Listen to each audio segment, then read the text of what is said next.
Um dos maiores bens que Deus deu ao homem foi a... É porque fica pegando aqui. Deixa eu ajeitar aqui esse microfone. Um dos maiores bens que Deus deu ao homem foi o livre-arbítrio, né, professor? Sim, sim, sim. Os medievais já reconheciam isso. É uma poesia de Dante que ele fala, né, que o grande presente que Deus deu à humanidade foi o livre-arbítrio. Também tem um soneto de Bocage que ele fala do livre-arbítrio, né? Embora hoje alguns metidos a cientistas digam que o homem não tem livre-arbítrio, né? Que o reserva uma espécie de animal pré-determinado pelas suas necessidades físico-químicas. Sim, sim, sim. Tem muitos neurocientistas hoje que querem neurocientistas, aí fica como se fosse uma programação. E conheço muitos que dizem isso. Pois é. E Deus deu a liberdade aos homens e deu a liberdade a um homem específico chamado Vitor Amorim Mesquita. E ele usou a sua liberdade para estudar. Embora tenha pouca idade. Qual é a sua idade, professor? Tenho agora 18 anos. Embora tenha 18 anos, ele tem uma maturidade intelectual, né, que deve ser fincada na humildade, né? Porque se não tiver humildade, para que serve tanto conhecimento, né, professor? Sim. Como dizer, a imitação de Cristo, né? Logo no começo, primeiros capítulos, diz alguma coisa assim, né? Que adianta ter todo o conhecimento, né? Que adianta esgotar todos os mistérios da Santíssima Trindade como um teólogo, mas não ter humildade e, portanto, a mesma Trindade desagradar. Pois é. A imitação de Cristo tem passagem belíssima sobre isso, né? Humildade intelectual que se deve. Não adianta todo o conhecimento das letras sem humildade. Tem humildade. Mas veja, ele já tem um livro, ele já publicou um livro no ano passado, foi?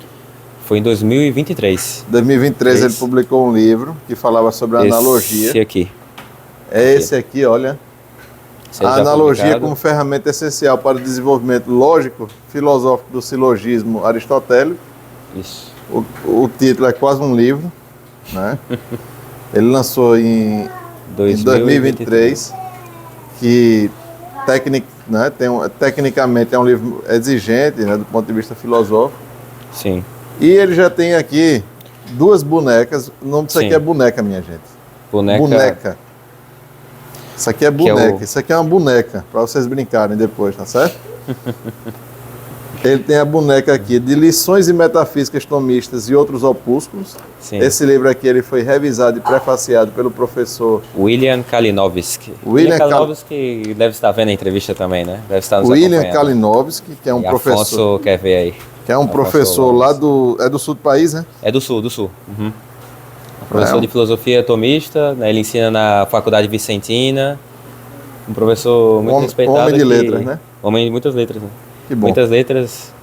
E, né, passou acho que uns 2 meses acompanhando, fazendo uma revisão de todo o livro, ponto a ponto, fomos discutindo, né? Fizemos reuniões, Google Meet, discutimos e ele fez o prefácio. E ele fez o prefácio, o professor Kalinowski.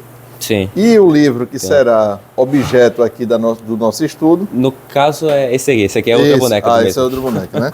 O que será objeto do nosso estudo, cuidado aí, Afonso, será o Raízes Filosóficas, entre parênteses, e antitomista do ecumenismo conciliar. Isso aí. É um assunto que estava faltando, né? Tem uma bibliografia especializada, porque se estuda muitas vezes o concílio através de outros parâmetros e não necessariamente aquele filosófico. Por exemplo, qual é a filosofia do concílio? Quem é que pode nos dizer que filosofia embasou o Concílio Vaticano II? E aqui o professor ele vem para suprir essa necessidade que estava faltando. E aí, professor?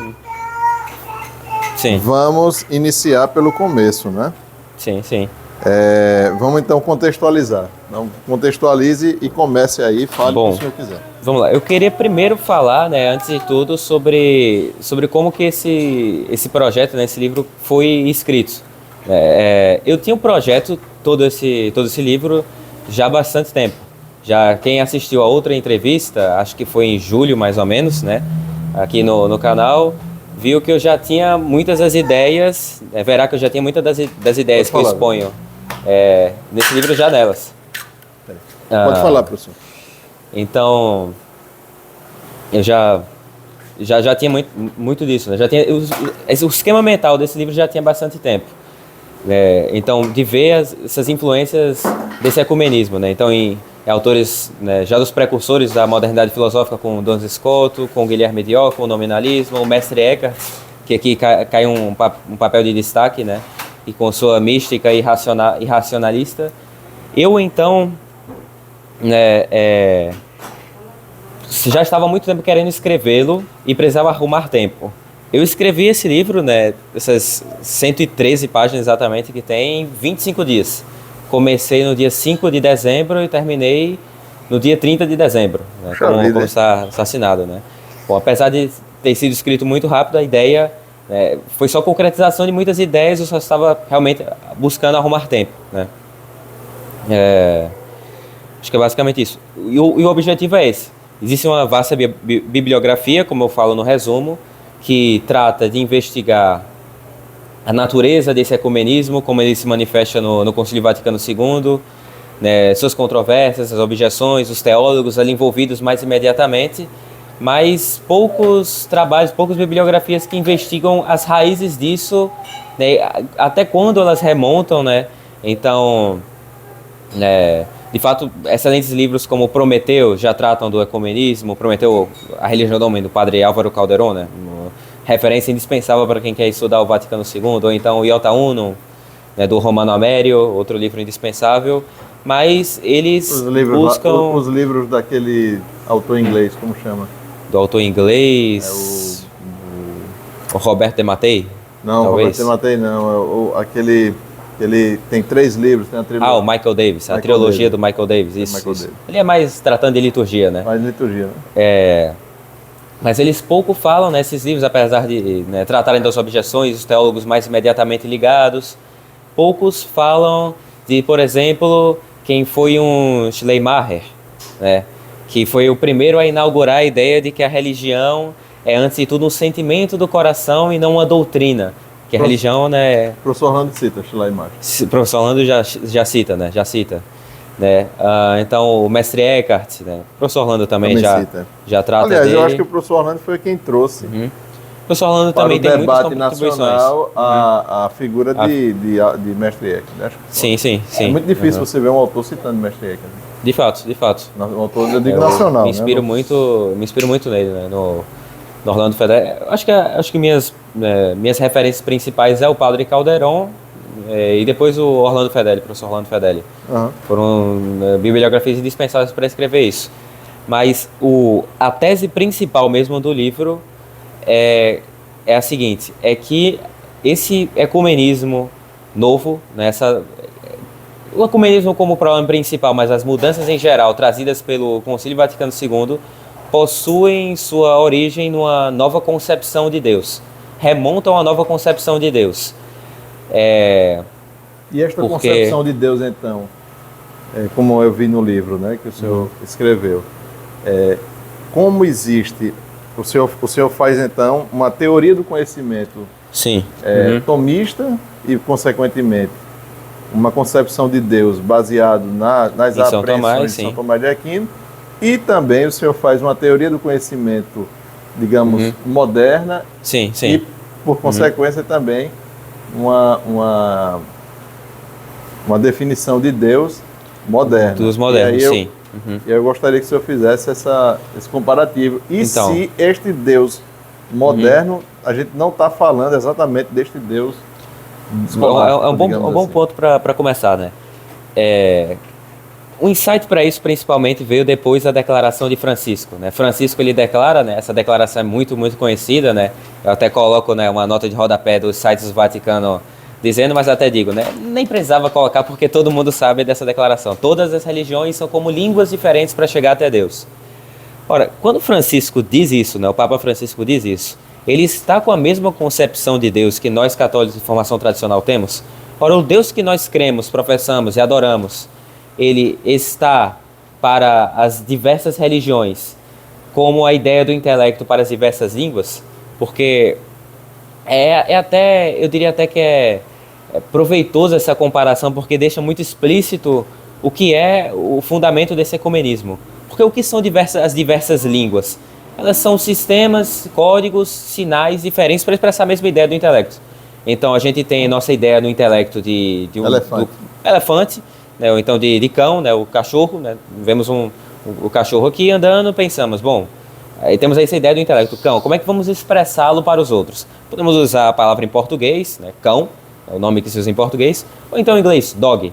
Mas nenhum expressa mais plenamente essa ideia do intelecto que outra. São só formas diferentes de expressar e de comunicar e de codificar, simbolizar essa mesma ideia. A mesma ideia. Se as religiões estão para Deus como as línguas para a ideia, então cada religião é só uma forma de expressar e de codificar e de simbolizar o mesmo Deus. Nenhuma mais perfeitamente que a outra. É até uma coisa que quem comenta é um padre da fraternidade, é o padre Jean-Michel Gleisi.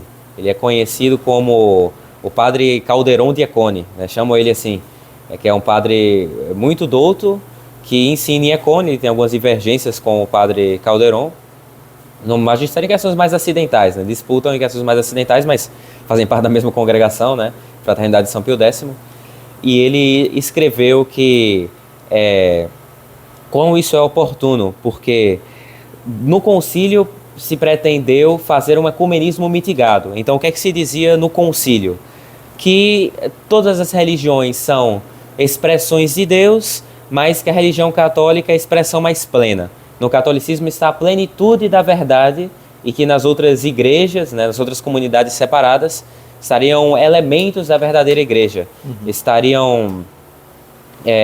a verdade lá de modo parcial, que já é um rompimento com a doutrina tradicional, porque o que é que se diz na doutrina tradicional? Se diz que na Igreja Católica, a Igreja Católica é a única religião verdadeira, fora da qual não há salvação, e que nas comunidades separadas podem haver vestígios dessa religião verdadeira, mas vestígios mortos e inoperantes. Assim como o ramo que se separa da árvore, ele continua tendo algo da árvore, mas que ele fica seco e inoperante, né? Essa é a doutrina tradicional, usava esse termo justamente, né? Vestígios. No concílio já usa o termo elementos. Então, o concílio já, nas suas origens, já defende uma mudança, uma ruptura com a doutrina tradicional, de dizer que em cada religião, em cada comunidade separada, há um elemento da religião verdadeira. Agora, com Francisco, esse ecumenismo que se mostrava como mitigado, é como que é levado à sua enésima potência. Porque quando Francisco diz que as religiões são como línguas para expressar a Deus, não dá para dizer que existe uma língua mais plena que a outra. Não dá para dizer que, né, no inglês, quando a gente fala dog, a gente expressa de maneira plena a ideia do intelecto que nós temos do nosso animalzinho de estimação. E que em português a gente usa o nome cão, é uma expressão, elemento dessa expressão mais parcializado, mais refratado. Não existe isso. As línguas, elas são expressões iguais da ideia, essas são maneiras diferentes a depender do contexto para expressar a mesma coisa. Então, Francisco, ele meio que chega à consequência última, né, do concílio. Francisco, aliás, todo o pontificado de Francisco parece remeter a isso, né? Acho que era uma boa análise do pontificado de Francisco era dizer isso. E o pontificado dele é muito... ele não é uma contradição ao concílio. Não é uma contradição. É algo, de certo modo, providencial. Eu coloco isso já na contextualização, né? Que de todo mal Deus extrai um bem. Então nós temos agora Francisco, que todos veem ele, infelizmente, né? Nós não somos sedevacantistas, reconhecemos ele como o Papa, né? Como o Sumo Pontífice, né? Rezamos por ele, mas vemos lamentamos sua heterodoxia. É evidente que ele promove a agenda LGBT, é evidente que ele, né, a sinodalidade é como que a enésima potência também do inclusivismo doutrinal do concílio, e desse mal, né, desse tão exagero, qual o bem que Deus extrai, é deixar claro para todos, né, qual era a verdadeira intenção do concílio, qual a finalização do concílio, podemos dizer, a elevação última do concílio. Como é que ficam os conservadores diante disso? É esse o ponto, né? Com Bento XVI, muitos foram levados a se iludirem, achando que Bento XVI podia ser o Papa dos conservadores, né? que Bento XVI poderia ser o Papa da tradição, porque Bento XVI deixava sempre muito mitigado o erro conciliar. Então muitos foram levados a serem iludidos, né? O próprio professor Orlando Fedeli, né? Quem muito admiramos, ele parecia ter algumas ilusões com Bento XVI, o próprio Monsenhor Felei.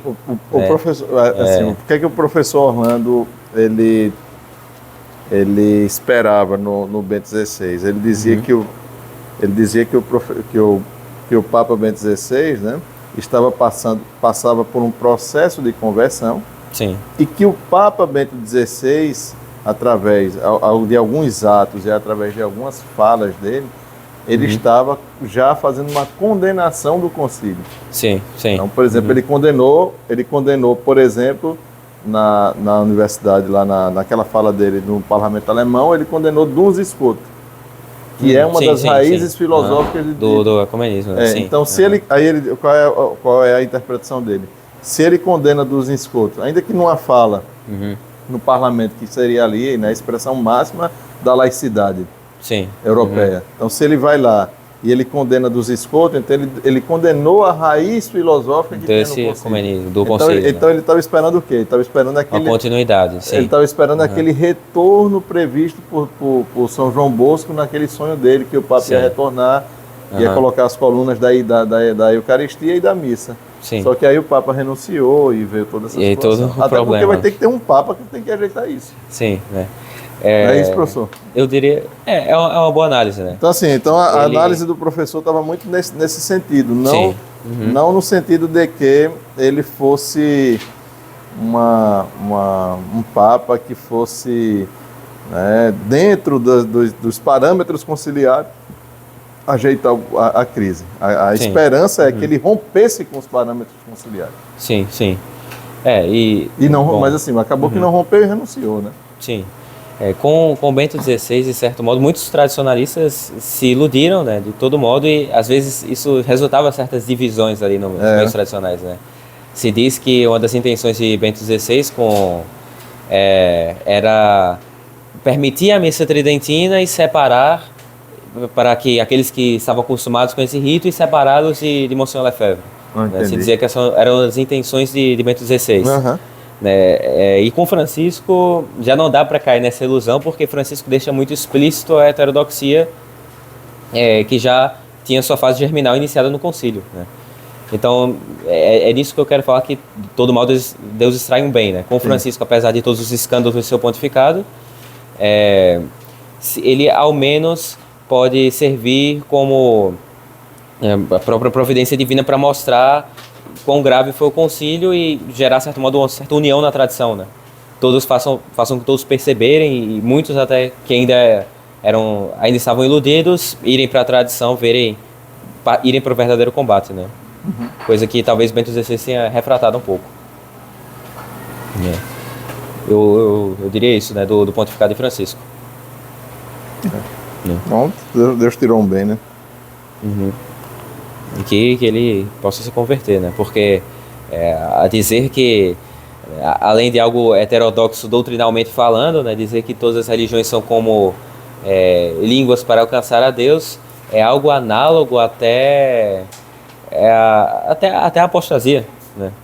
Porque se todas as religiões são como línguas, para que serviu o sangue dos mártires, né? É até talvez uma blasfêmia, podemos dizer. Sim. Obrigado. Obrigado. Talvez até uma blasfêmia. É algo grave. Mas o concílio já postulava o ecumenismo, né? Sim. Posso deixar aqui mesmo? Sim. O concílio, né, como eu estava falando, né, já estava propondo o ecumenismo mitigado, e parece que com Francisco agora é levado a seu grau máximo, ao seu exagero máximo, né? E qual é a raiz filosófica desse ecumenismo? A raiz filosófica, vamos lá, né? Acho que depois dessa contextualização já podemos começar a falar. São muitos autores que poderíamos abordar aqui como raízes filosóficas, né? Os próprios autores condenados por modernismo, como Maurice Blondel, como Georges Tyrrell, como Teilhard de Chardin, ou os teólogos da Nouvelle Théologie, como os von Balthasar, como Henri de Lubac e muitos Rahner. outros. Karl Rahner, né? Karl Rahner que vai introduzir a semente divina, né? Uma influência filosófica mais direta... Hans Kung, né? Sim? Hans Kung, né? O qual? Hans Kung? Hans Kuhn. Sim, tem muitos autores, né? Ele foi amigo do Yves Conga. Né? Yves Conga. O amigo do BTC, né? Sim. O suíço lá. E bom, né? Mas a corrente filosófica mesmo estabelecida que mais influencia, que mais influi, né, diretamente é a fenomenologia. Podemos dizer de Edmund Husserl. Quer dizer, quer dizer que a filosofia do concílio é fenomenologia. É fenomenologia. Isso o próprio professor Orlando Fedeli já... Olha aí, a modernidade aí. A modernidade aí atrás. Deixa a modernidade passar. Acho que já deve estar passando, né? A fenomenologia é assim. Fenomenologia sendo expressa aí. Sendo expressa em forma de música. Em forma de música, né? Toda música toda arte, né? Uma filosofia posta em símbolos. Né? Verdade. Então vamos lá. Então a filosofia do concílio é a fenomenologia. Bom, qual a ideia original da fenomenologia de Edmund Husserl? Como ele fala, é o retorno às coisas mesmas. Então, uma contextualização inicial. Edmund Husserl, ele não tratava diretamente de religião. Ele era um lógico matemático que buscava responder objeções da psicologia da época ao seu tratamento lógico. E nessa resposta a essas objeções surge seu método, chamado de método fenomenológico, que se propõe voltar às coisas mesmas, né? Ascender a realidade das coisas mesmas. Isso até faz parecer assim, Husserl então ele está saindo da subjetividade e indo para as coisas mesmas, está voltando para as coisas mesmas, é o slogan dele, faz parecer que ele então é um retorno ao realismo filosófico, né? Que ele está voltando, né? Retomando a realidade, saindo do subjetivismo iniciado ali com René Descartes. Se cria essa ilusão, mas quando você vai ler, né, suas meditações cartesianas, você vai dizer que, né, o seu método é um método cartesiano com algumas substituições, né? É só mais um idealismo transcendental. O projeto de Husserl é dizer que a sua intencionalidade, dizer que, né, nós temos o objeto externo a nós e que seu entendimento, sua interpretação se dá de uma correlação noesis-noema. Temos o objeto noemático, que é o externo, e a forma como o sujeito noético o interpreta. E nessa correlação surge o fenômeno da subjetividade. Então, um exemplo fácil, né, de se dizer imagine um cubo. Um cubo, ele não pode ser compreendido todo simultaneamente de uma só vez. Não pode ter todos os seus lados ou aspectos vistos simultaneamente, né? Ou olhamos um lado de uma vez ou outro de uma vez, né? Mas de uma única vez não o esgotamos. Isso por um limite intencional, podemos dizer, tanto do cubo noemático, do ponto de ser visualizado do próprio cubo, quanto da capacidade do sujeito, né, noético, de o ver e de o interpretar, né? O limite também do próprio sujeito noético. Um limite físico, né? Limite físico, podemos dizer, né? Limite físico, psicológico, talvez, epistemológico. Então, o fenômeno do cubo seria sempre a visualização, o ponto de vista parcializado desse fenômeno seria dado nessa correlação, né? Seria dado essa correlação, tanto o limite do sujeito quanto do próprio objeto. Nisso seria o fenômeno, né? Então, para Edmund Husserl, a gente veria sempre a realidade de uma maneira refratada. Veríamos as coisas segundo pontos de vista particulares e nunca a sua totalidade. Aquela imagem também famosa que se usa hoje em dia, né? Tem um número 6 ou um número 9. Quem está olhando de baixo vê o número 9, quem está olhando de cima vê o número 6. É como se fosse o ponto de vista determina a realidade. Sim.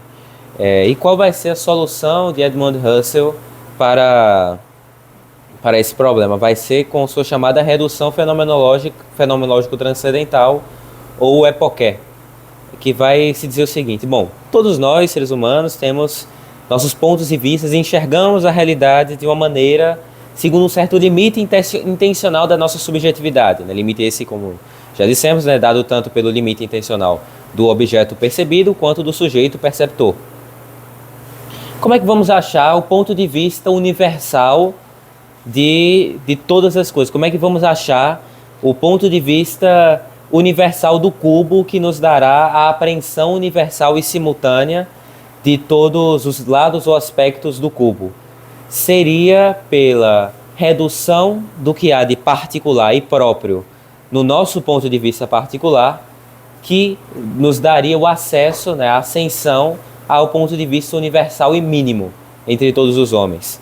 Então, bom, eu tenho um cubo aqui na minha frente, digamos, né, aqui no meio.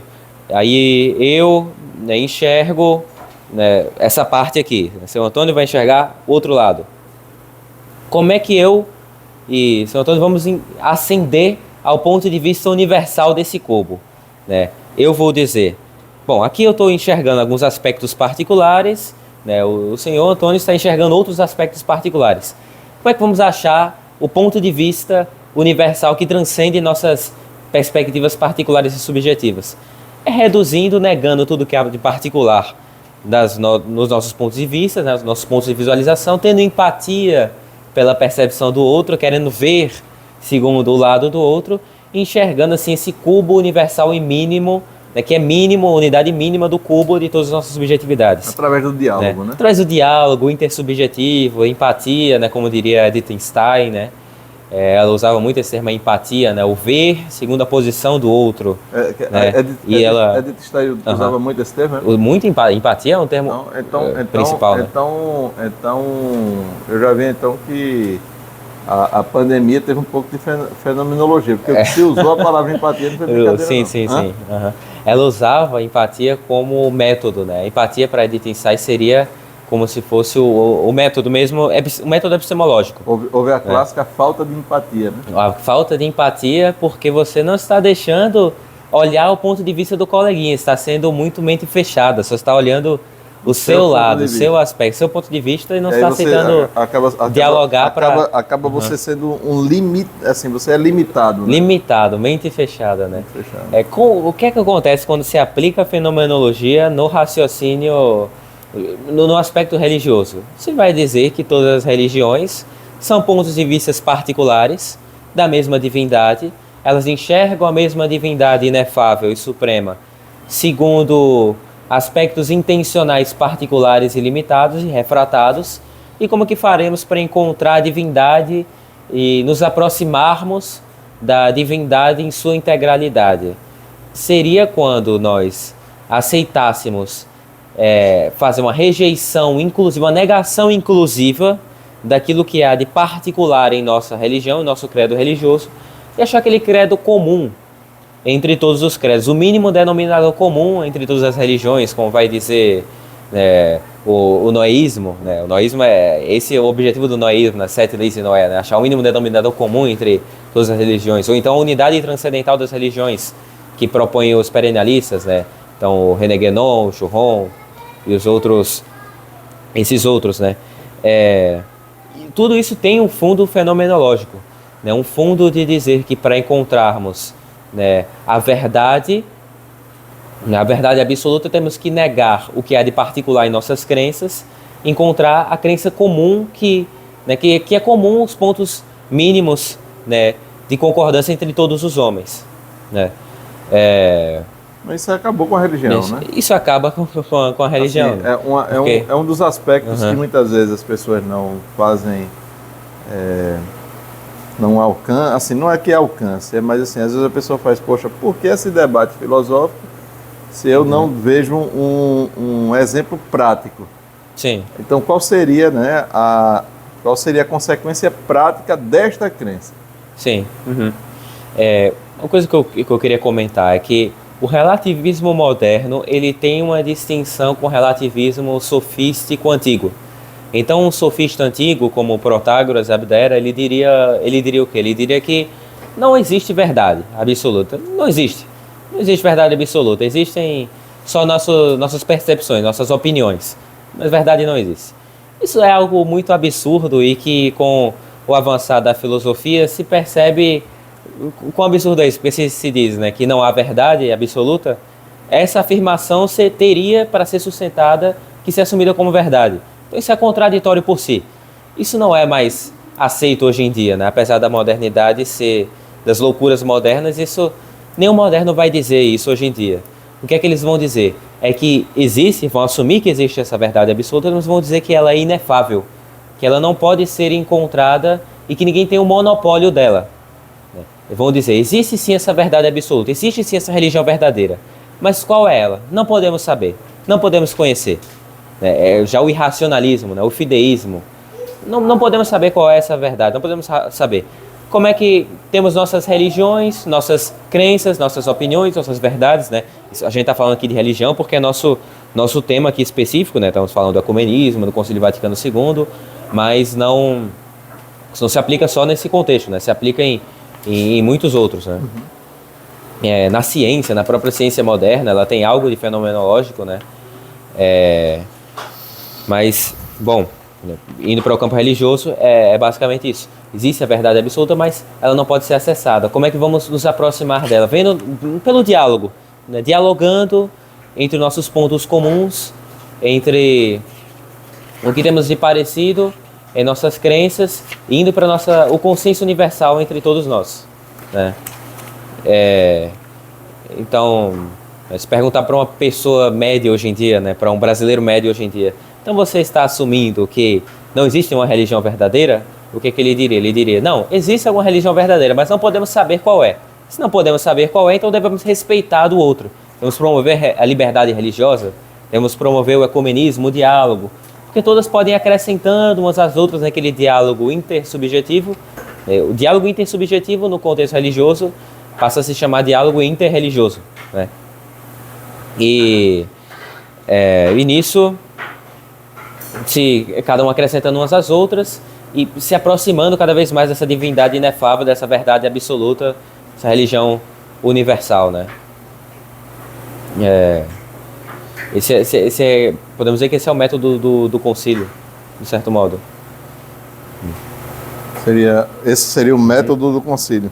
O método do concílio, né? É o que está mais proximamente ligado. Se a gente pudesse falar de todas as influências, como eu trato mesmo no livro, né? A gente poderia remontar a Duns Scott, ao Mestre Eckhart, ao Guilherme de Ockham.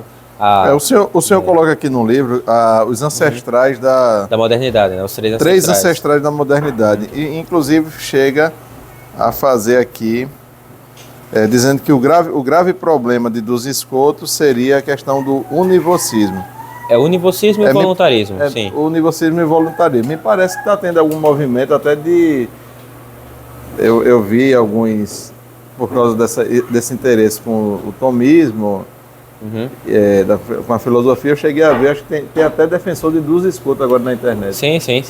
Sempre tiveram, né? Agora tem... Está mais explícito, né? Está mais explícito, né? Mas assim, escotistas, quer dizer que então que o problema, a gente situando, né? Fazendo esse corte, colocando o Duns Scott como o grande iniciador desse processo. Então, aí seria a partir da teoria do conhecimento, professor, da questão do univocismo. A partir da teoria do conhecimento, sim, podemos dizer, mas eu ainda diria que é por ele iniciar esse movimento antitomista. Qual é a questão de Scott?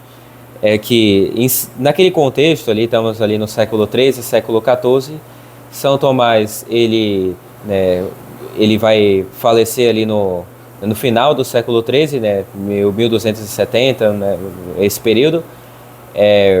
Ele vai ser alvo de uma condenação de um bispo francês chamado Etienne Tempier, que vai condenar várias teses averroístas e nisso confundir ali, colocar no meio teses tomistas. E isso vai fazer um grande mal à honra de São Tomás. Poucos anos depois dessa condenação, essas condenações são todas anuladas. E quem inclusive foi cúmplice dessas condenações foi o então Papa João XXI, que havia sido, o português Pedro Hispano, adversário intelectual mesmo de São Tomás, né? Se disse que ele era um nominalista, né? O autor das Sumas e Lógica, das famosas Sumas Lógicas, Summa Logicalis.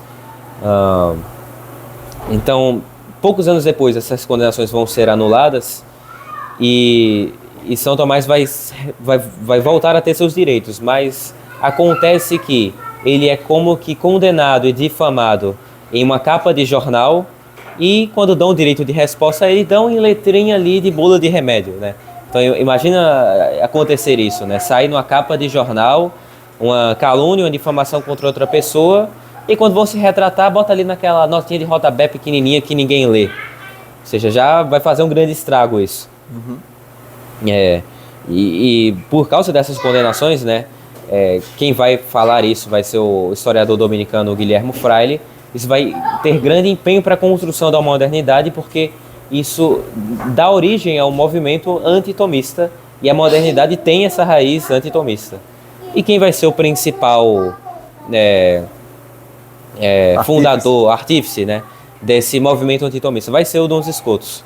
O Duns Scotus, né, existe um relato da época de um autor chamado Caramuel. Caramuel era um neoplatônico, não era nem tomista nem escotista, ele era só um neoplatônico cristão da época, né? Tinha até algo de místico, né? Alguns movimentos místicos. Eu não conheço bem sua obra, mas não me parece ser muito ortodoxo, um autor muito ortodoxo. Ele relata que muitos dos discípulos de São Tomás, muitos dos tomistas, viam em Scotus uma glória, porque se eles quisessem entender São Tomás, se tivessem com alguma dúvida da doutrina de São Tomás, eles podiam pegar as obras de Scotus, ler o que eles defendiam, ler suas teses e colocar de ponta cabeça, né? Ver lá qual a tese de São Tomás sobre a questão do intelecto e da vontade, que São Tomás defendia a superioridade do intelecto. Duns Scotus ao contrário. Aí Duns Scotus ao contrário. Duns Scotus é a superioridade da vontade. E aí seria, né, e os tomistas da época diziam isso, né, que seria para entenderem a São Tomás, podem ler Scotus, botar de ponta cabeça e pronto. Aqui Scotus ele fez máxima questão de inverter todas as teses tomistas ao que lhe era possível sem correr em heresia. Então tudo que era possível de se negar de São Tomás sem correr diretamente, expressamente em heresia, ele o fez. Apesar de São Tomás, surpreendentemente, nunca ter sido citado em suas obras, né? Qual seria a grave consequência da noção univocista de Duns Scotus? O univocismo, o que é que acontece, né? Que o univocismo, ele termina por dizer que as hierarquias entre os entes, elas se dão não segundo o maior ou menor grau de participação no ato subsistente divino. O ato de ser subsistente, como era na metafísica da participação do Esser de São Tomás. Mas seria segundo a modalidade disjuntiva intrínseca e inseparável do próprio conceito unívoco de ente. O que é que acontece, né? Essas expressões são complicadas, mas como é que a gente poderia dizer de uma forma mais simples? Como que um nome se predica univocamente? Animal se predica univocamente do homem, do cão, da vaca e de todos os outros animais, porque todos eles são ditos igualmente animais. E como então diferir o animal do homem, o animal do cão, o animal da vaca? É puramente por diferenças extrínsecas. Então, né, o que separa o animal do homem do animal da vaca é que o animal do homem é racional, e o racional, né, o conceito de racional, é extrínseco ao conceito de animal, e o animal da vaca é animal ruminante, podemos dizer, né? É meio difícil expressar, dizer a diferença específica exata da vaca, mas podemos assumir ruminante, que também é extrínseco ao conceito unívoco de animal. O problema do conceito é que aplicar isso ao conceito de ente e dizer que o conceito de ente é unívoco a Deus e a criatura vai chegar a dizer que então criador e criatura se distinguem por diferenças meramente extrínsecas ao conceito de ente. Mas não existe nada de extrínseco ao conceito de ente, porque como São Tomás já dizia, o ente não é um gênero para o qual se podem acrescentar diferenças extrínsecas. O conceito de ente, na verdade, ele contém virtualmente nele todos os outros conceitos. Todos os outros conceitos são entes, não como acréscimos adicionais, mas como modos virtuais já intrínsecos nele. Então, como se fosse uma espécie de... como se fosse uma base. Como então a cor, né, bom, a visão só enxerga cor, só é capaz de enxergar cor. Existem muitos modos, mas existem muitos modos diferentes de cor. A cor branca, a cor azul, a cor vermelha, são modos distintos da cor branca, mas não... elas não estão para a cor branca como espécies para um gênero, né? a cor, né, em si, né? Ela não é um gênero e cujas cores, né, branco, vermelho, azul, seriam espécies. As cores são só modos virtuais do nome cor, né? Do nome cor, do conceito de cor. E a visão só enxerga a cor. Mesma coisa o intelecto. O intelecto ele só enxerga, poderíamos dizer, só apreende ente. O intelecto, né, como São Tomás usa essa expressão, né? Intelecto é um homem de uma palavra só. Isso metaforicamente, né? Claro que o intelecto não é um homem. O homem tem um intelecto, né? Só o dizente. ente é feito só dizente. O ente e o intelecto eles se casam, né? Sim. Ele o intelecto é só dizente. Tudo é ente. E não há nada de extrínseco a esse conceito. É o primeiro concebido, o primeiríssimo concebido, e para o qual nada há de extrínseco. Quando se diz, então, que Deus e as criaturas são entes, univocamente, então se vai ter que dizer que são uma só substância. Porque, né, não existe nada de extrínseco para os diferir, assim como há algo de extrínseco ao conceito de animal, que pode diferir o animal do homem do animal da vaca, né, que é o caso da racionalidade, ser racional, ser irracional, ser ruminante. Não há nada de extrínseco. Então, se não houvesse nada de extrínseco ao conceito de animal, poderíamos dizer, então homem, vaca, cão seriam todos mesma coisa, mesmo grau hierárquico. Como não há nada extrínseco ao conceito de ente, então Deus e as criaturas estariam no mesmo grau hierárquico. Como que Escoto vai... Escoto, então, ele meio que parece adiantar com isso Spinoza. Também não vamos ser injustos com Escoto e dizer que ele não trabalhou essa objeção de panteísmo muito óbvia, né? Não vamos ser injustos. Ele sim buscou responder essa objeção apelando ao que se chama das paixões transcendentais do ente, ou então os seus transcendentais disjuntivos. Assim como no léxico escolástico há as noções chamadas noções transcendentais, que são convertíveis ao próprio conceito de ente e que são em tudo enquanto na medida mesmo em que como bom, verdadeiro, uno, etc, etc. Assim também para Escoto haveriam certas noções disjuntivas que estariam em tudo quanto certas noções disjuntivas para a qual uma delas estaria em tudo quanto na medida em que e se não fosse uma delas seria a outra. Como, por exemplo, os pares disjuntivos finito e infinito. Tudo quanto na medida em que seria ou finito ou infinito, ou possível ou necessário. Se não é necessário, é possível. Se não é possível, é necessário. Se não é finito, é infinito. Se não é infinito, é finito. Ele fazia isso para fugir fugir da objeção clara de panteísmo a que ele estava caindo, né? Uma distinção muito sutil, né? Ele conseguiu fugir, não? Então, qual o problema? É que ao estabelecer isso, ele vai ter que dizer que os medidores que estabelecem hierarquia entre os entes, eles não se dão segundo um grau participativo maior ou menor no ente máximo, no ente pleno subsistente, né? Que seria Deus, né? Na causa de todo ser. Não vai poder mais assumir isso. Ele vai ter que assumir que esses medidores hierárquicos que defendem, né, se o ente é mais ou menos perfeito, estaria medido intencionalmente nesse próprio conceito unívoco de ente. Então, na medida em que não é contraditório estar em tal grau hierárquico ou estar nesse outro tal grau, isso estaria tudo como possível no próprio conceito unívoco de ente, e os entes se estabeleceriam em tais graus, né? Não haveria um certo critério para dizer qual grau um ente está, porque no sistema metafísico tomista há esse critério, né? Quanto mais ou menos participa do ato de ser divino. Esse é o critério definido, claro, da metafísica tomista. Na metafísica escotista já não há isso. Não seria o homem a fazer essa medição, não? Assim, seria o observador? Pode ser, né? Já que Escoto também defende seu voluntarismo, né? Também vai dizer que em Deus, né, a vontade arbitrária é o que define toda a realidade, né? Em São Tomás, o Deus de São Tomás, a gente já vê de certo modo alguma diferença entre o Deus de São Tomás e o Deus de Dom Escoto, que vai resultar nesse outro Deus do concílio, que somos tentados a duvidar se tratam do mesmo Deus ou se são outro Deus, né? Porque o Deus de escuto, ele é meio que irracional. Sua vontade ele não é determinada por critérios intelectuais e racionais certos. Ela é simplesmente arbitrária.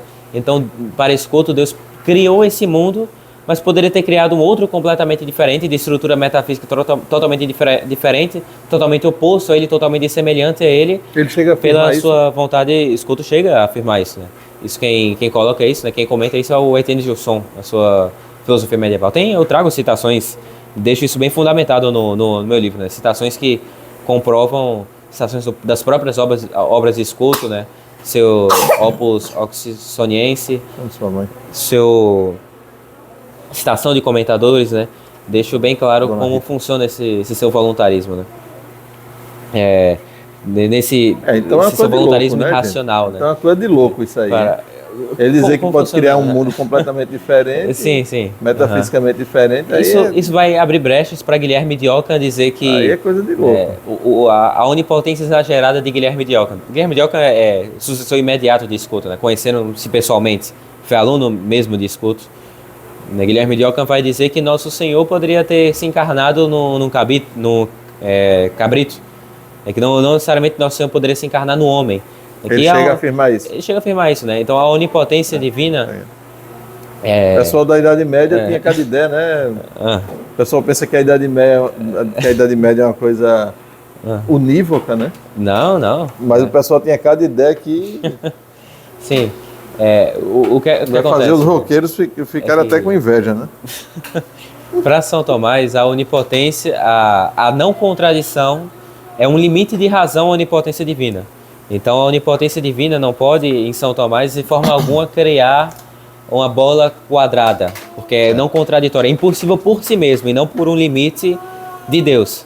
Não é porque Deus é limitado, mas é um limite em si mesmo, ele se torna um limite de razão da onipotência divina. Mas aí em Guilherme de Ockham, né? Guilherme de Ockham também vai ter influência com o seu nominalismo e tudo, né? Já não existe isso. Deus... E essa noção é precursora do voluntarismo escotista, ou melhor, ela se segue do voluntarismo escotista, né? Deus poderia criar, Deus poderia fazer, Deus Pai poderia fazer com que o Nosso Senhor se encarnasse num cabrito, ou então poderia fazer absurdos, né? Muitas coisas da biografia de Guilherme de Ockham lembram a Lutero. Se diz que Guilherme de Ockham ele era alguém muito escrupuloso. Se diz que Guilherme de Ockham, ele... se diz não, né? Isso é fato, né? Ele já defendia a separação do Estado e da Igreja. Ele já defendia o laicismo do Estado, a liberdade religiosa. Por que se fala que Guilherme de Ockham ele é o precursor do racionalismo filosófico? Então, isso já está no seu nominalismo, na sua noção de nominalismo, que é sua solução ao problema dos universais. O que consiste o nominalismo? Vou tentar dar uma contextualização a esse problema de uma forma breve, né? Nós temos os objetos, né? Os entes particulares singulares, e temos sua noção universal, né? No nosso intelecto, que é princípio de julgamento deles.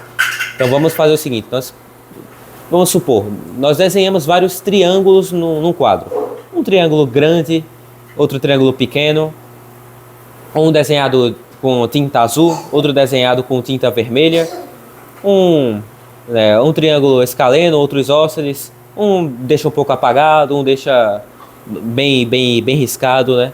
Bom, eles têm várias particularidades. Eles são entes, objetos singulares, distintos uns dos outros. Mas, ao mesmo tempo em que eles são distintos, nós podemos dizer que todos eles são triângulos. Por que podemos fazer isso? Porque existe uma noção universal, que podemos dizer, é a noção abstrata, né? A triangularidade abstrata definida que está presente em todos eles. Qual é essa noção, né? Podemos dizer que, qual é a noção universal da triangularidade? É uma figura plana com três lados retos, cuja soma dos ângulos internos dá 180 graus, né? Essa é a definição clássica euclidiana já. Né? Então, apesar deles terem particularidades, né, esses triângulos que estamos supondo que estaremos desenhando no quadro, eles serem bem diferentes uns dos outros, eles ainda respeitam essa noção universal. A mesma coisa com Então essa noção universal podemos dizer que é princípio de julgamento de todas elas. Olhamos os entes singulares, por vermos que cada um desses entes singulares, né, obedecem, que são casos particulares da definição universal, podemos dizer que eles, né, são triângulos, né, são aquilo, né, por esse julgamento, por esse juízo. A mesma coisa podemos dizer aplicar a noção de justiça, né? Vemos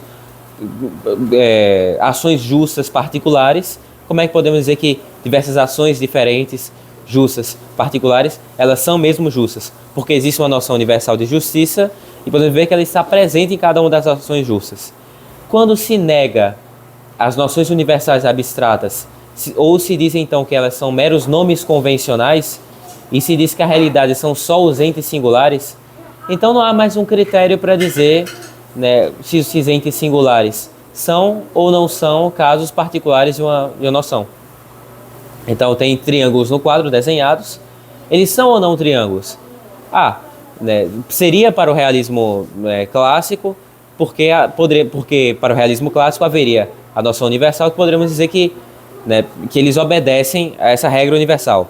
Mas como no nominalismo os universais são meros flatus votis, então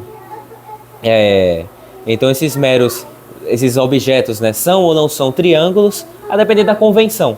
Ou então essas ações justas particulares são ou não são justas, a depender da convenção.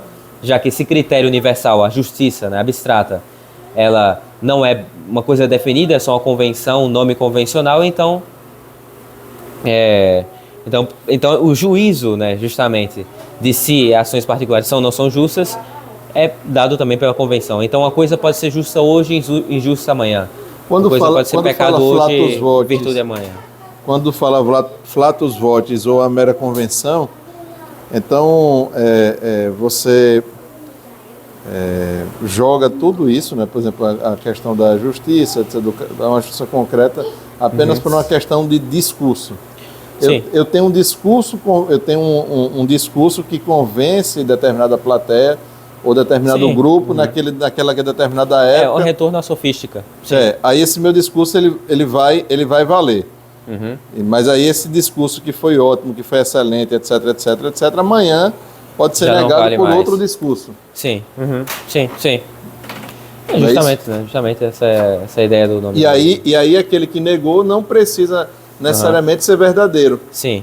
Porque assim? Passa a não existir mais critérios universais de verdade.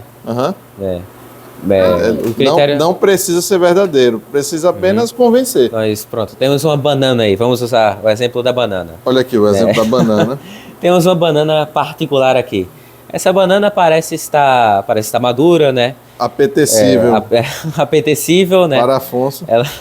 Ela tem um bom gosto, né? Tem o gosto doce, né? Talvez daqui a pouco ela tenha fica um gosto mais amargo. Isso.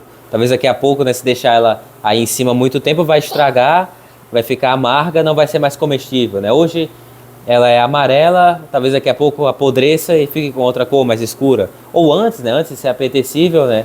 Onde ela ainda estava verde, né? Então, a banana particular como objeto singular, ela é mutável.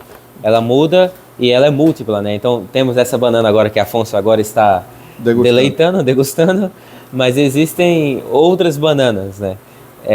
Como é que podemos dizer, o que é que nos permite dizer que isso que Afonso está comendo agora é uma banana? Porque existe uma noção universal de banana. Qual é essa noção? Não vou saber definir agora, né? Triângulo é mais fácil, com uma coisa mais exata, né? A definição mais definível, né?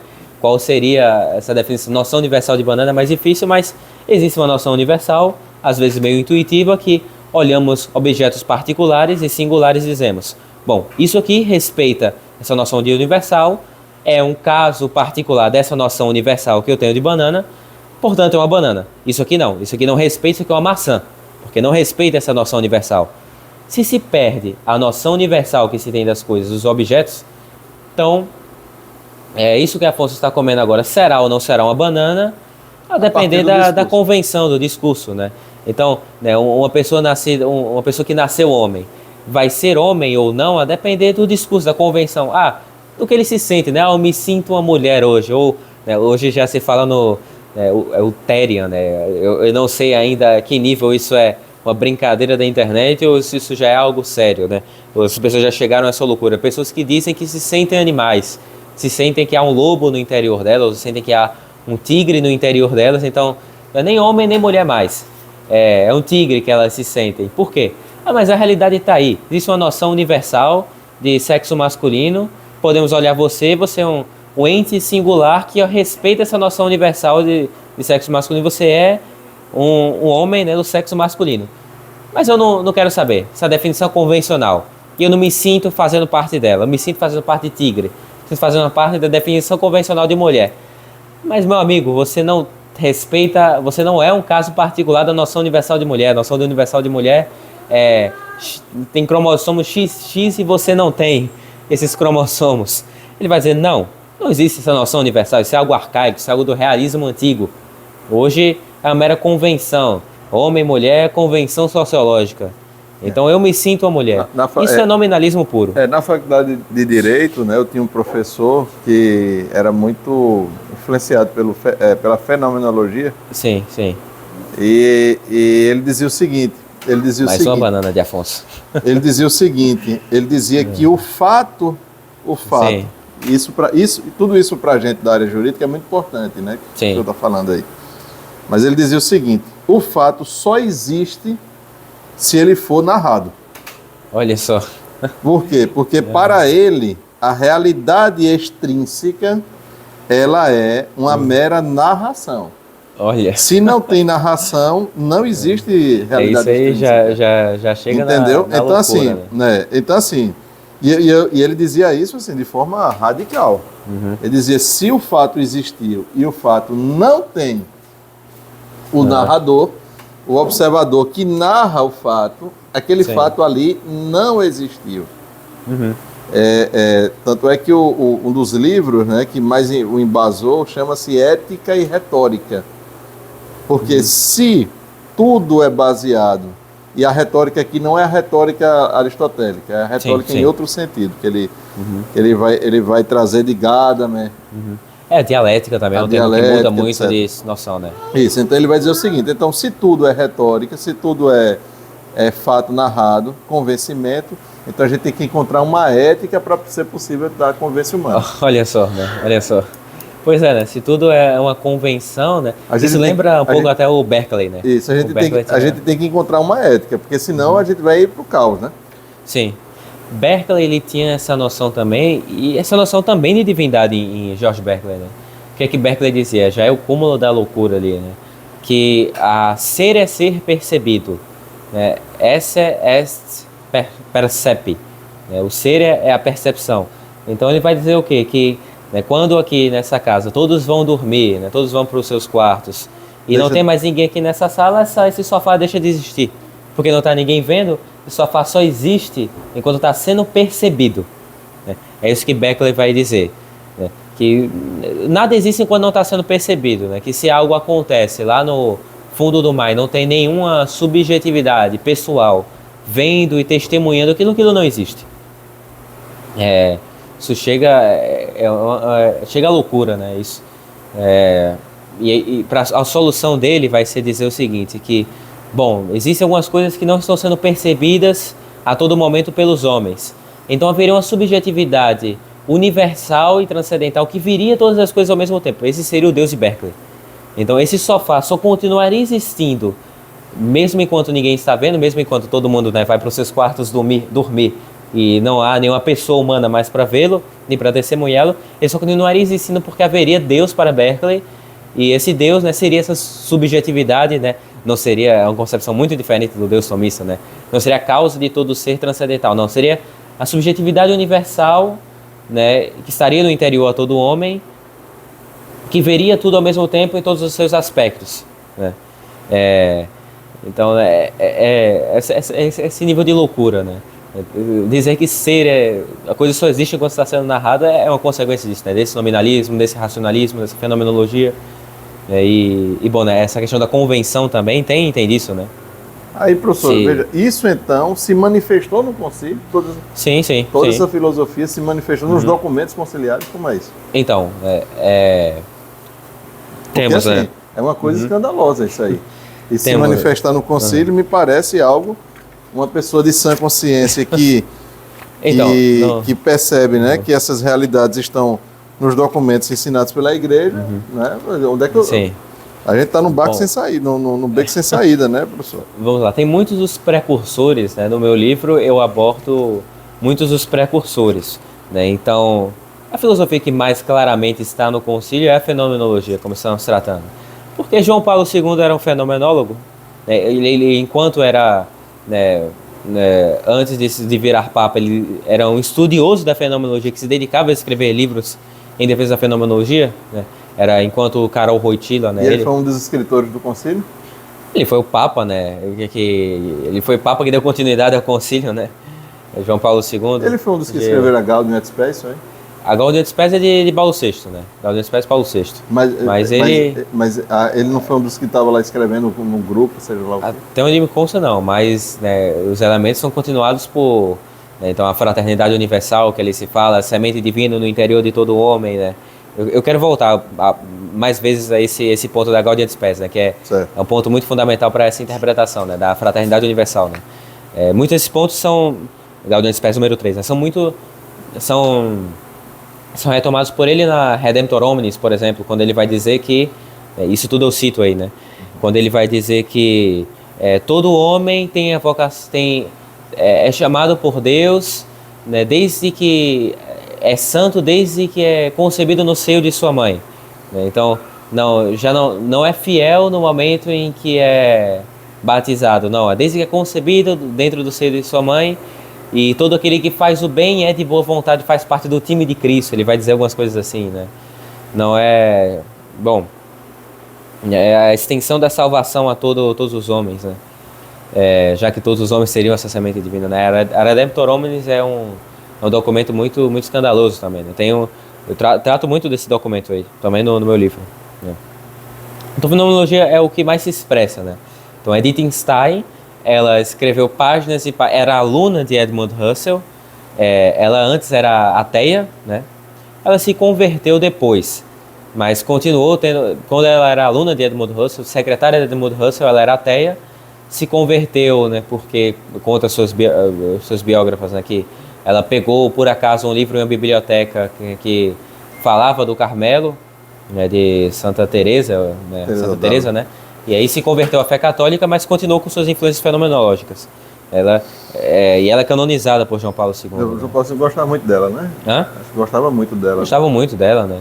Ela, né? O Max Scheler, o Milan Puelles, são todos... Bom, né? É muito direta a influência fenomenológica no concílio. Podemos dizer que há, sim, uma influência nominalista, uma influência cartesiana, uma influência boemiana, eckertista, né? Jacob Boehme, da gnose de Jacob Boehme, né? Fala um pouco dessa questão de Jacob Boehme. Jacob Boehme é o que é o responsável por trazer a gnose para a modernidade, né? Era um sapateiro que, se diz, né, seus discípulos imediatos diziam que, né, ele, como tinha muito tempo como ele era muitas obrigações para cuidar do seu ofício de sapateiro, ele não tinha condições de escrever aquela vasta obra. Aquilo era uma prova de que ele recebeu aquilo tudo de Deus. Uma iluminação de Deus para escrever tudo aquilo, né? Já que ele não tinha tempo. A gente há de convir que não é muito comum um sapateiro escrever tudo aquilo, escrever tudo aquilo que ele escreveu e influenciar tanto o mundo assim, né? Pode ser que ele tenha realmente tido uma revelação sobrenatural. Agora, quem disse que revelação sobrenatural é bom? Não desmerecendo os sapateiros, né? Sim. Mas não me parece quem disse que tem revelação sobrenatural é do sobrenatural bom. Quem disse que não é algo demônio? Bom, o Corão talvez tenha uma fonte sobrenatural. O que pode acontecer também uma fonte sobrenatural divina ou demoníaca? O que pode acontecer também é ele ter sido apenas um divulgador de algumas coisas que estavam passando por ele. Ele conhecia muitos dos místicos da época, né? Paracelso, Giordano Bruno. Sabe que isso acontece, né? Pega uma pessoa, diga, ó, tá tudo pronto aqui, vai lá. Sim. Por exemplo, isso aconteceu com Maomé, né? Sim. Aí, assim, pega uma coisa que está mais ou menos, digamos assim, um documento que já está pronto e ali vai ter o divulgador, né? Sim. Existem os divulgadores. Talvez Jacob Boehme seja nesse aspecto também, né? Sim, sim. Jacob Boehme ele vai reintroduzir na modernidade a distinção entre a divindade e o Deus Criador. A antiga distinção gnóstica, né?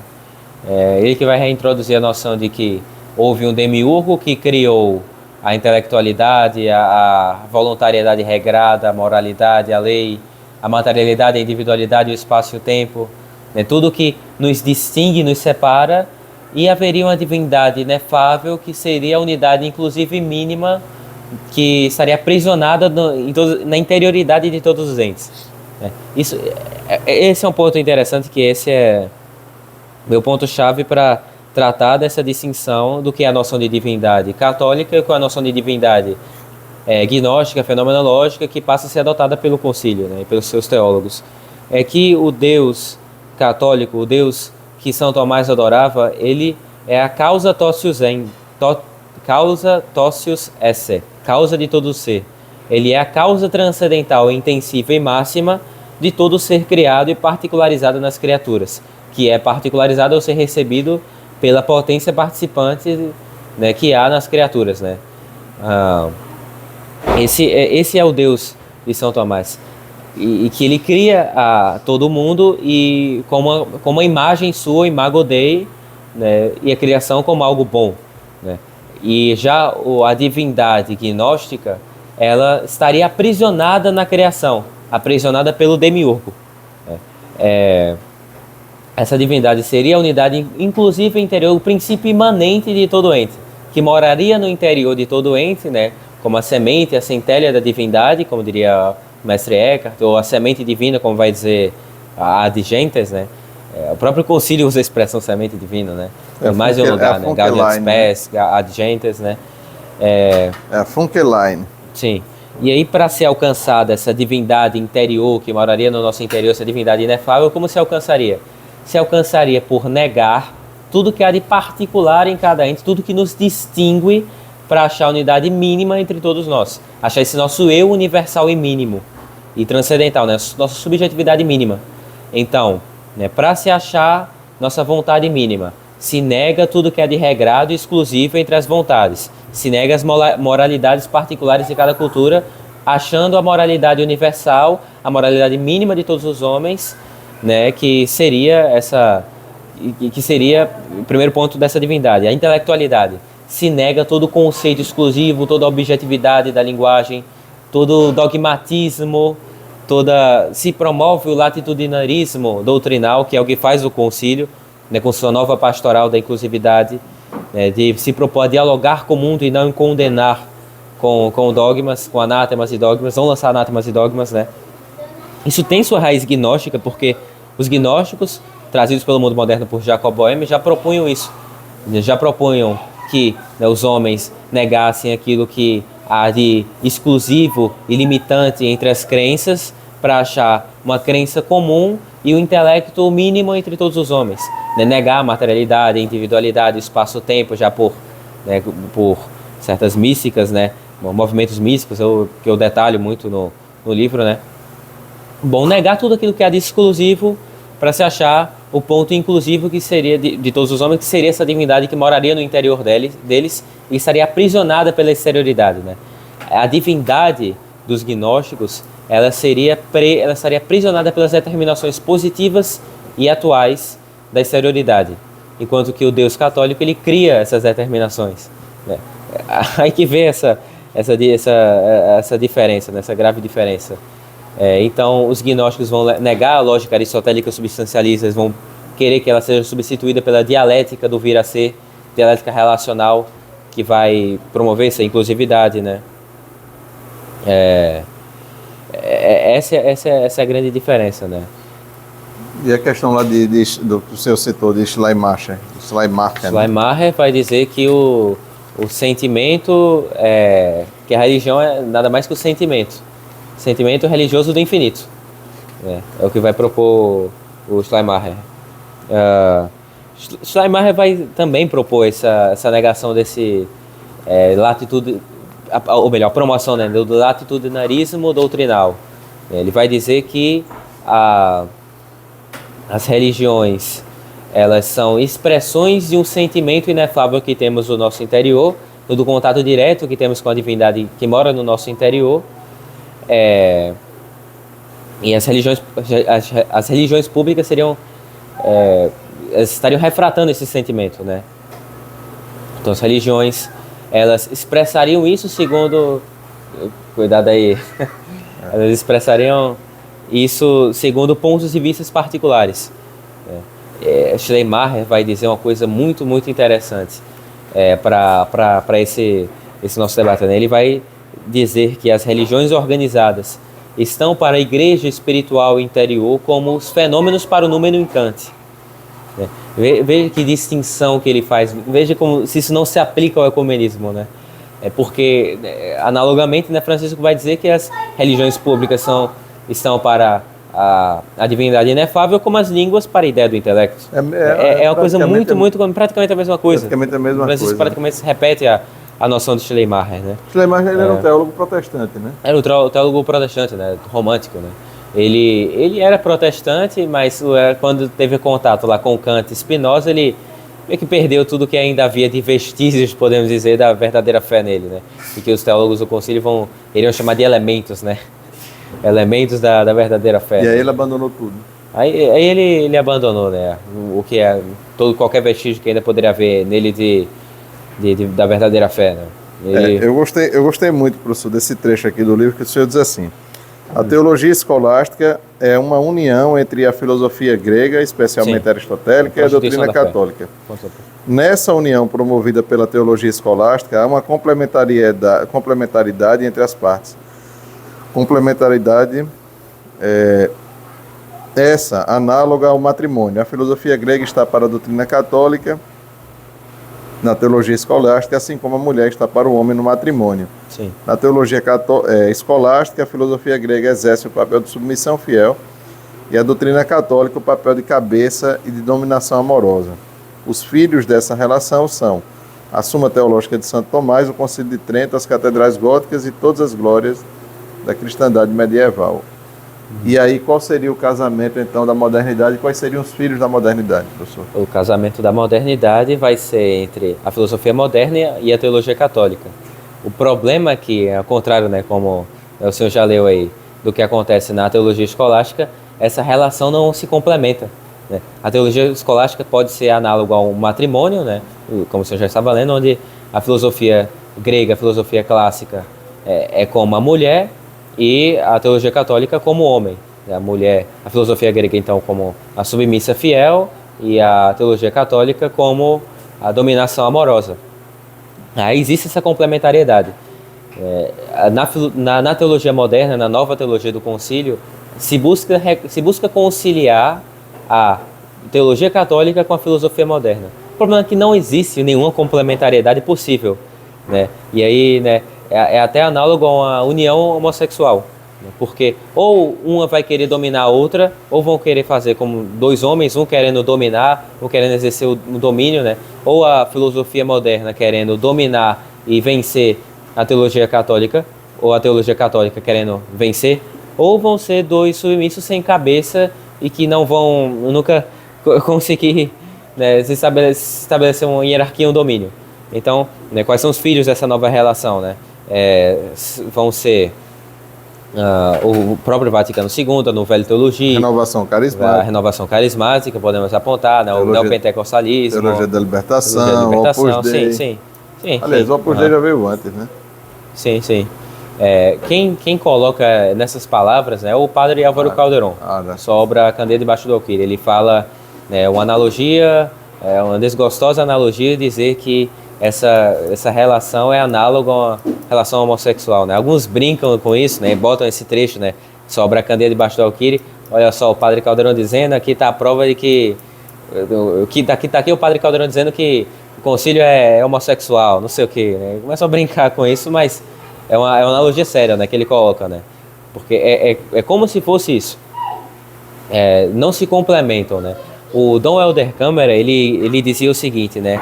Que nós deveríamos, hoje em dia, católicos do século XX, fazer com Marx o que São Tomás fez com Aristóteles.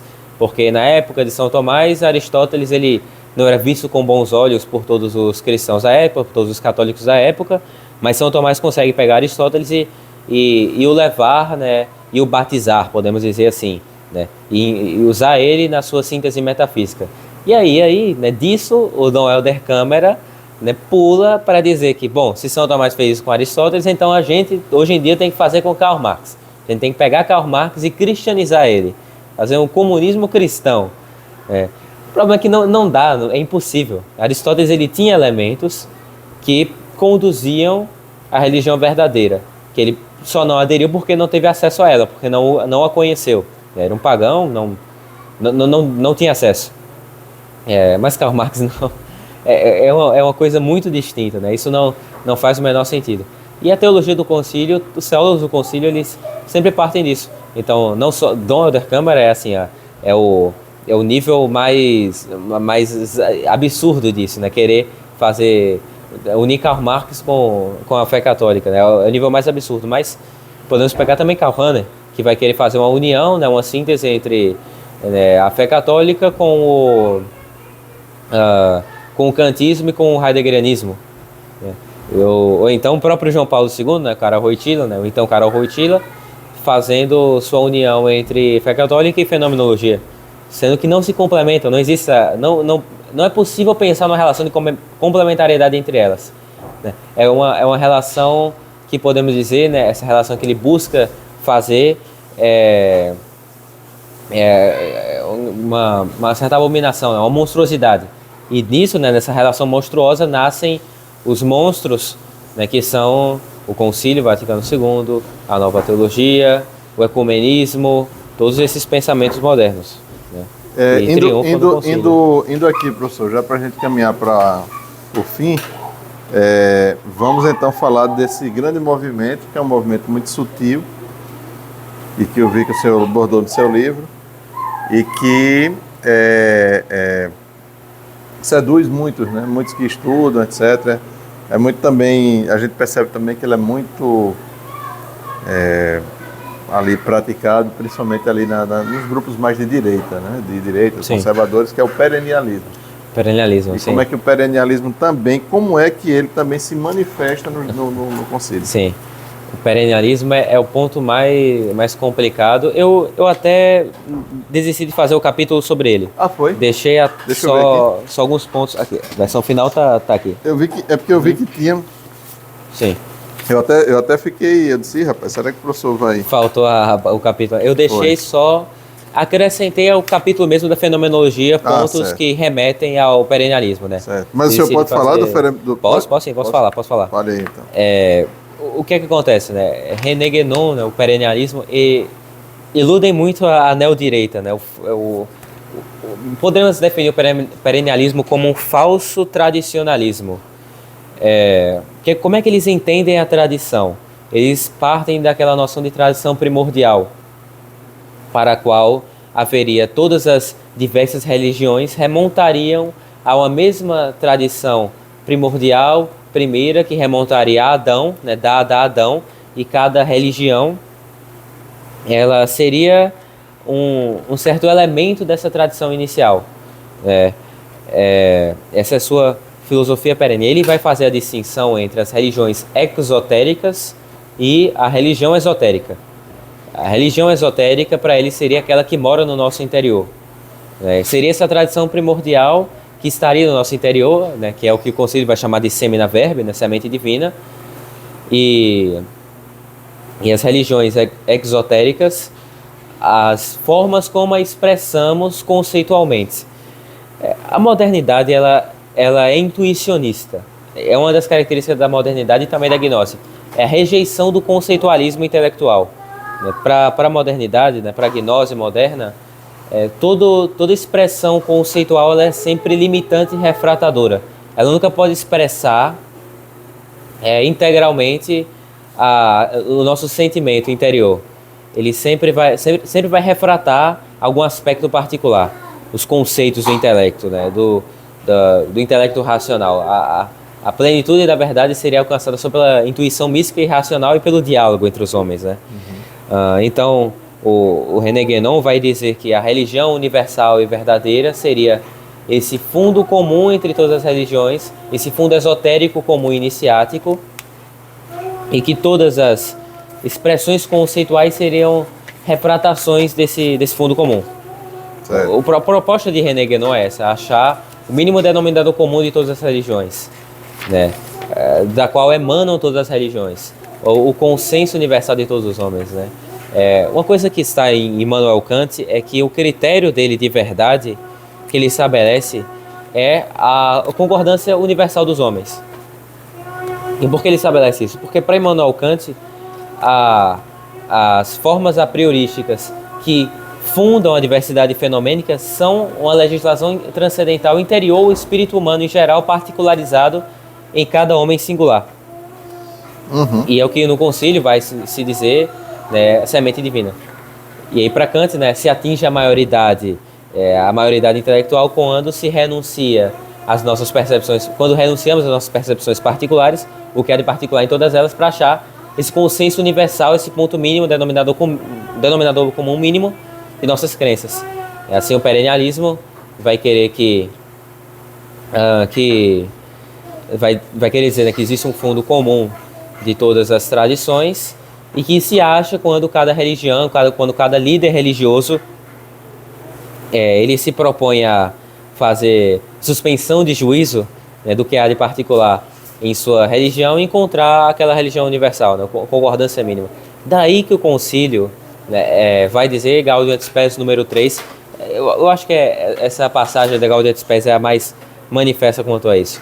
Vai promover a fraternidade universal entre os homens sob o pretexto de haver no interior de cada homem uma semente divina. O que é que podemos entender dessa passagem da Gaudium et Spes? É que existe um elemento kantiano, fenomenológico e perennialista nisso. O que é que a Gaudium et Spes quer dizer?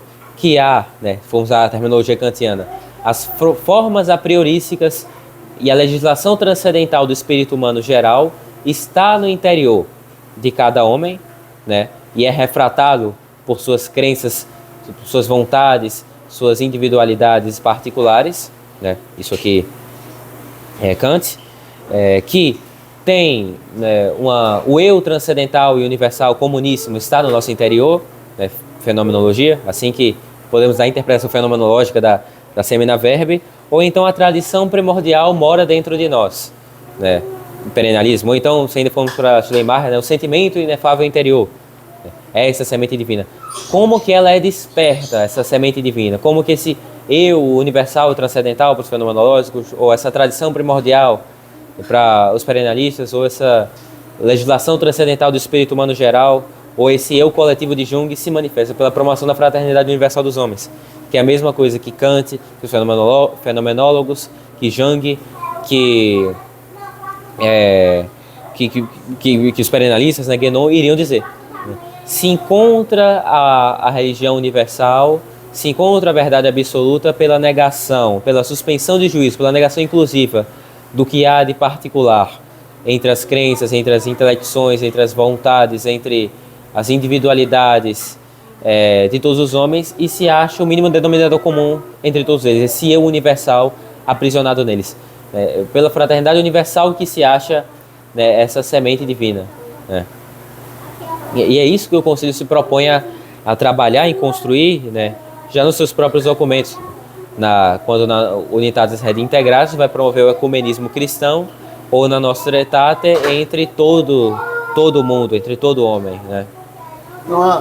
Então o casamento disso gerou a apostasia, vem gerando a apostasia, né? Ou seja, a fuga, né, dos católicos da igreja, também a morte das grandes ordens, a destruição das escolas católicas. As missões já... Tem um trecho aí que está na versão final aí, que é uma comparação que eu faço, né, remetendo ao professor Rolando Fedeli, o elefante budista e o ecumenismo modernista, aí, se eu puder me emprestar aí. Que é justamente falar disso, né, do fim das missões. Fim das missões. Com base no... O fim da cultura católica. Sim. Deixa eu ver, pronto. Está aqui, a balbúrdia, né, litúrgica. A balbúrdia litúrgica, né? Na própria liturgia se da nota... missa, a própria sim, liturgia que né? está totalmente... Como né, costumamos falar, né, toda arte é uma expressão, é a simbolização, concretização de uma filosofia. A liturgia, ela é, podemos dizer, a expressão, o simbolismo mais próprio da igreja, a regra disciplinar mais própria da igreja, né? Antes se diziam que as imagens nas igrejas seriam o evangelho dos analfabetos.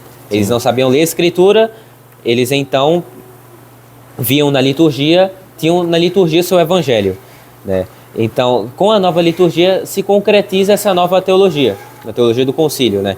Então, se expressa lá simbolicamente, de maneira muito viva, de maneira muito visível, essa nova teologia, para que aqueles que o católico médio que não é capaz de ler Urs von Balthasar, não é capaz de ler Henri de Lubac, não é capaz de ler os documentos do concílio, possam ser educados assim ao irem para a missa nova, né?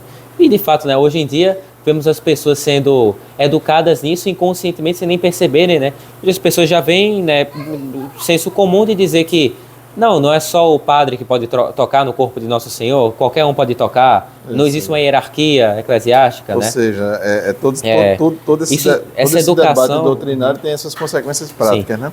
As pessoas modernas, os católicos médios, eles não têm essa mentalidade modernista porque leram a Crítica da Razão Pura, ou porque leram as investigações lógicas de Russell, ou porque leram os documentos do concílio e aderiram àquilo e negaram expressamente, não, vamos negar. Eu, católico médio aqui, que moro em Xique, Bahia, vou negar a teologia escolástica em prol da nova teologia. Eles não fazem isso, mas eles raciocinam como na nova teologia. Por quê? Porque vão para a missa Porque nova. São educados na nova liturgia, são educados nesse meio, né? Bom, tenho aqui essa passagem para ler aqui. Essa comparação quem faz é o professor Orlando Fedeli, eu faço meus acréscimos, né? Aqui. Em um famoso conto zen budista, é retratada a história de 5 cegos que procuravam conhecer um elefante. Segundo a narração, o primeiro desses cegos, ao se agarrar em uma das patas do elefante, declarou ser esse animal o tronco de uma árvore. O segundo, ao pegar nas presas do elefante, contestou o primeiro e disse que a coisa era, na verdade, um animal biscornuto. O terceiro, ao apalpar o dorso do elefante, afirmou ser o elefante uma parede rugosa. O quarto, ao pegar na trompa do elefante, afirmou que aquele animal era uma grande jiboia. O quinto, por fim, disse com firme certeza ser aquele bicho, uma pequena serpente com pelos na cabeça ao agarrar o rabicho do elefante. Ou seja, o que é que ele está querendo, o que é que esse conto zen budista quer dizer? Que o elefante é o mesmo, mas cada cego, parcial, a depender do ponto de vista em que ele pega, em que ele percebe aquele elefante, ele entende ele como uma coisa diferente, né? Uhum. É o mesmo elefante, mas cada um entende ou interpreta segundo seu ponto de vista distinto.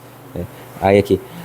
A pretensão dessa lenda da gnose oriental é a de enganar o neófito, pois ela busca fazer crer que o homem está diante da realidade como esses cegos estavam diante do elefante, né? Ou seja, como no kantismo, né? Como na fenomenologia, né? Temos nossos fenômenos, interpretamos a realidade de uma maneira diferente, mas a realidade inefável é só uma, né?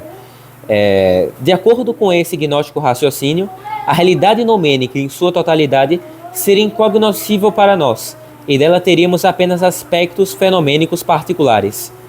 Por isso, na modernidade gnóstica, o homem que tem certeza de suas crenças e convicções e convicção de seus conhecimentos é tomado como sendo ou um ignorante presunçoso ou um fanático que que estaria desejando impor sua parcial e deformadora visão da realidade como uma verdade objetiva e absoluta, né? Daí que, né, quando a gente diz hoje em dia que só a religião católica é verdadeira, vão dizer o quê? Os fanáticos, mente fechada, não tem a mente aberta para o diálogo, para ver as diferentes perspectivas, né?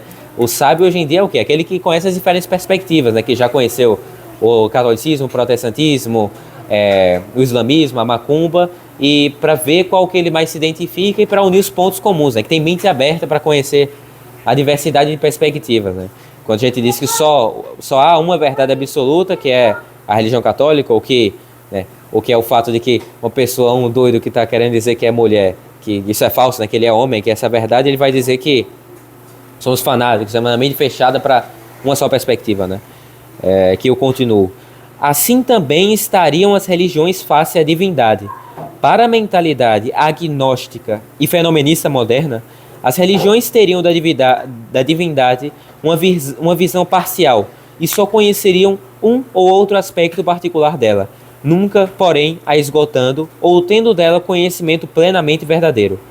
Nesse sentido, observamos hoje em dia que o homem religioso que quer convencer a outros que sua religião é a única verdadeira é tomado como um fanático, ou como um ignorante, ou então como a soma de ambas as coisas, né? Desse modo, os líderes religiosos deveriam substituir a missão fanática e ignorante pelo diálogo ecumênico e interreligioso.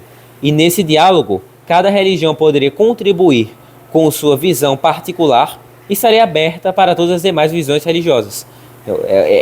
Aí a empatia, né? O diálogo intersubjetivo que já a fenomenologia, já Edmund Husserl já estava propondo, né?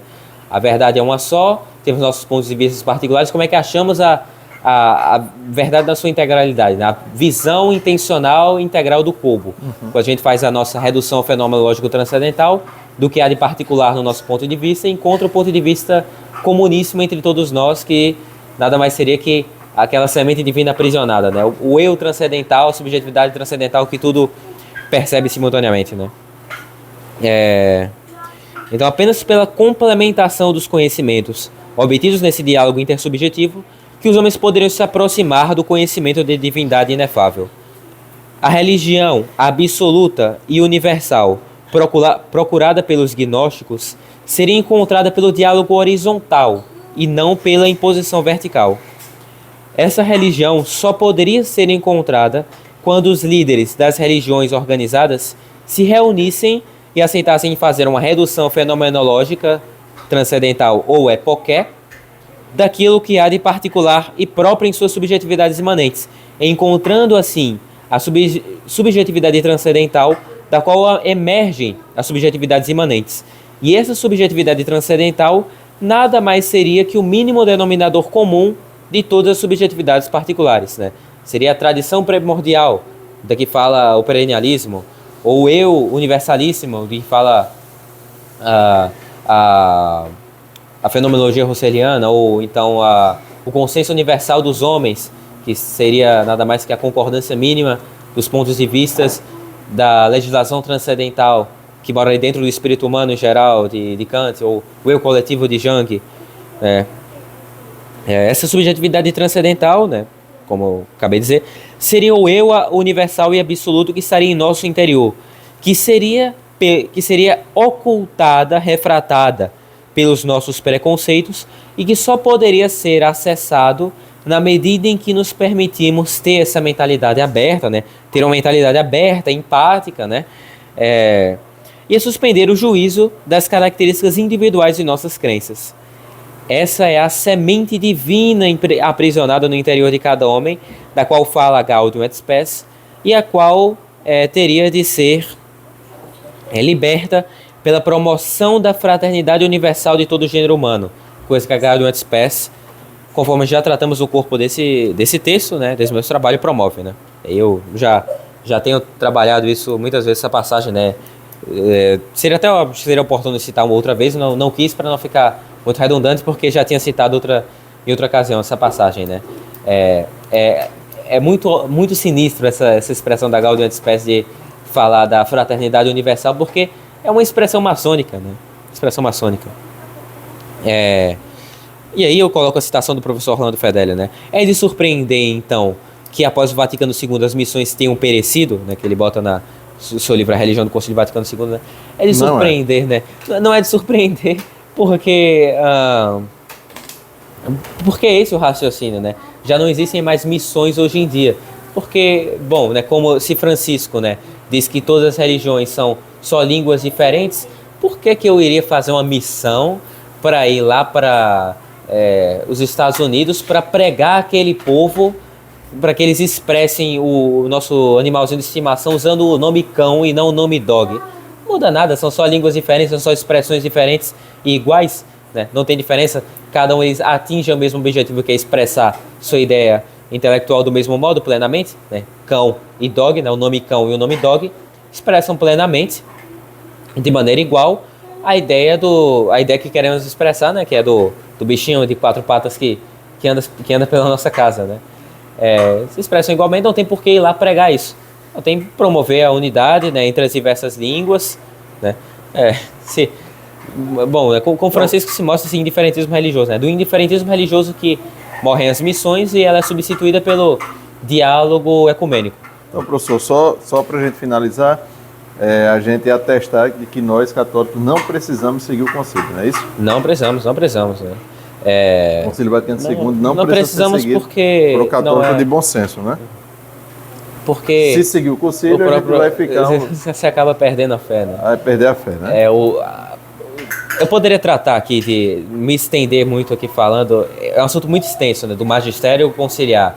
Padre Calderon, Álvaro Calderon, trata dele muito extensamente na sua obra A Candeia Debaixo do Alquire. Lá, essa obra é bibliografia indispensável para entender o problema do magistério conciliar. Lá ele prova detalhadamente, com base, né, na teologia do magistério, por que esse magistério, conforme se apresentou no Concílio Vaticano II, ele não tem autoridade, tem autoridade nula, né?